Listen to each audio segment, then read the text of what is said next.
In today's video, I'm going to teach you how to suspend user access in Confluence. Whether you're managing a team or maintaining a secure workspace, knowing how to control user access is crucial.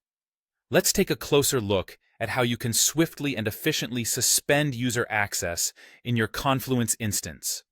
First, let's start from your Confluence homepage. This is the hub from which you can navigate to various administrative settings.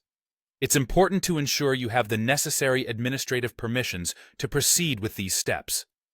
Administrative access is required to manage user accounts and access settings.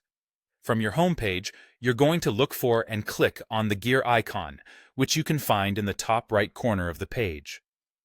This gear icon is your gateway to all the administrative functions available in Confluence. Clicking it will open a drop-down menu with a variety of options. Next, you'll want to click on User Management. This section is where you handle all things related to user accounts.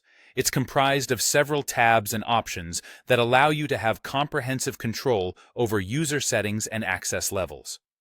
Within this panel, you can view all the users who currently have access to your Confluence instance. Now find the user whose access you want to suspend.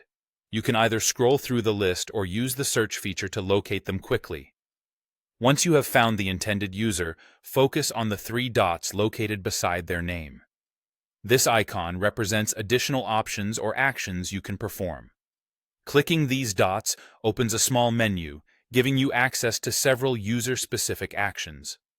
Among the listed options, you will see Suspend Access. Suspense is precisely what you're looking to do.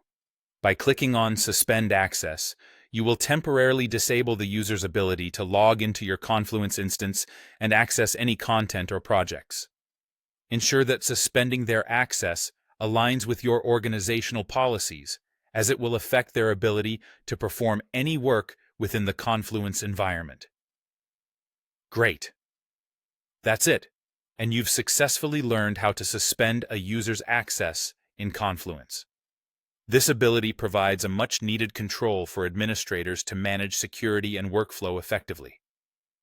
Each step in this process is designed to be intuitive, enabling you to make changes swiftly and securely. And remember, should the need arise, you can always reinstate a user's access by following similar steps to unsuspend them. Thank you for joining today's guide. Understanding how to manage user access can significantly increase the security and integrity of your workspace. Be sure to subscribe for more helpful guides and tips on managing your Confluence and other workspaces.